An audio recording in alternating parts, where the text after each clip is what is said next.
Where is the church?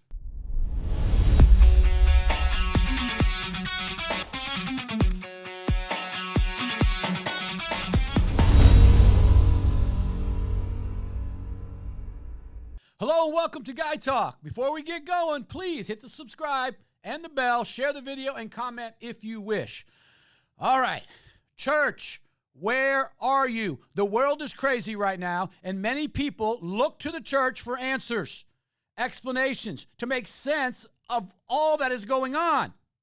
Why is the majority of the church so silent? Why are so few pastors and church leaders not speaking out? Of course, there's exceptions, but there should not be exceptions. This should be the rule. Here's the problem. A lot of these issues that our country is dealing with right now, they're layups for the church. These are easy. They're not difficult challenges. Why have you done this? Pastors should be bold, loud, forceful, convicted, and proud to be speaking out. Let me give you some examples of some layups. Okay? By the way, pastors, if you're listening, this is your sermon for this coming weeks. Okay, here you go. Can't seem to figure it out. I don't know why. It's so obvious. No reason to thank me. Okay? Abortion is a layup.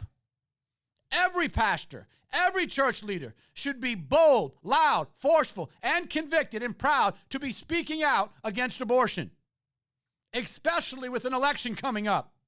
One side, the Democrats, are clearly okay with the murder of babies in the womb and even outside the womb now. And the other side is not okay with that. Why is that so hard to talk about? In the church, we should be screaming it. Here's another one. A layup. This is easy, pastors. LGBTQ and all the other letters. Gay marriage, gender fluidity, pedophilia, and any other deviant, clearly sinful sexual behavior. It's a layup. Every pastor and church leader should be bold, loud, forceful, convicted, and proud to be speaking out against these vile passions. Why are we not doing that, pastors? I am confused. Please, any pastor, please help me with this. The Democratic Party has as its platform to support all of this, and they're proud of it. Abortion, all the sexual stuff, they're proud of it. Every pastor and church leader should be speaking out, not telling people how to vote. I'm not telling you to tell them how to vote, but you have the right to bring up an issue, explain to them what the issues are and what each side is supporting. Perfectly okay. There's no separation of church and state on that, and that's never what separation of church and state meant. You know that it isn't. Why are we silent? Here's another one.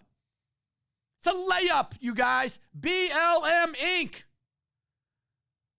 We now know everything we need to know about BLM Inc. It's all out there. They're into witchcraft. They are Satan worshipers. That's what they are. They're starting now to change some of the stuff on their website because they realize it's hurting their fundraising efforts. But for the most part, they're keeping most of the garbage out there still. In their own words, we now know that they're into witchcraft and summoning up spirits. Should this be a difficult thing for the church to denounce?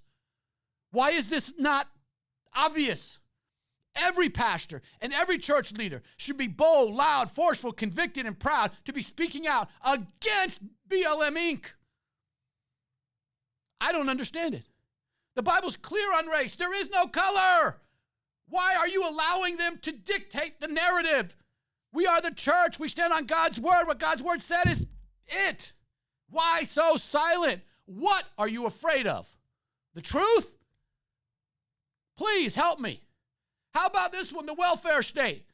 The Bible is clear in 2 Thessalonians 3:10. If a man does not work, neither should he eat. As a country, we should do and help all those that cannot help themselves temporarily.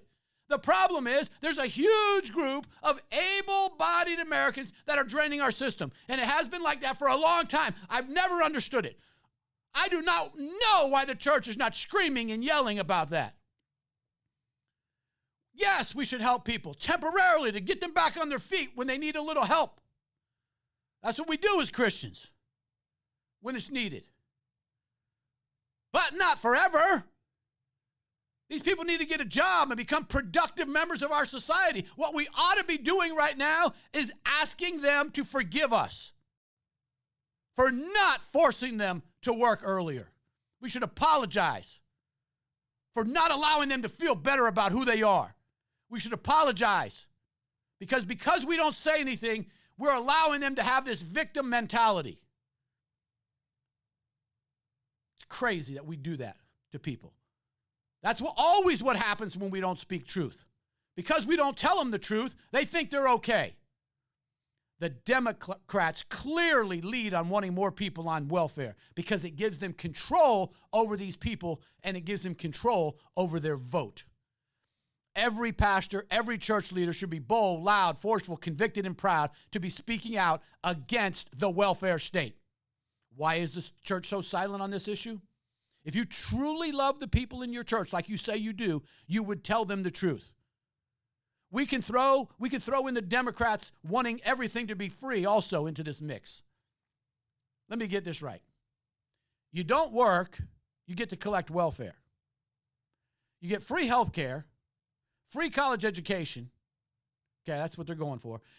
Forgive any loans you currently have that are in existence. And free, get this free, that free, everything's free now. This is your Democrat Party, everybody. The Bible is against free. And I clearly can't understand why Democrats don't know how to do math. It just doesn't add up. Or could it be that's what they want? A Marxist, socialist, communist country. That's not who we are. Go create your own country if that's what you want. Every year, a whole bunch of people. I am leaving the country. If this guy gets elected, he gets elected, nobody leaves. Stop saying it. You're not leaving. We wish you would. We'll pay for you to leave, but you won't leave.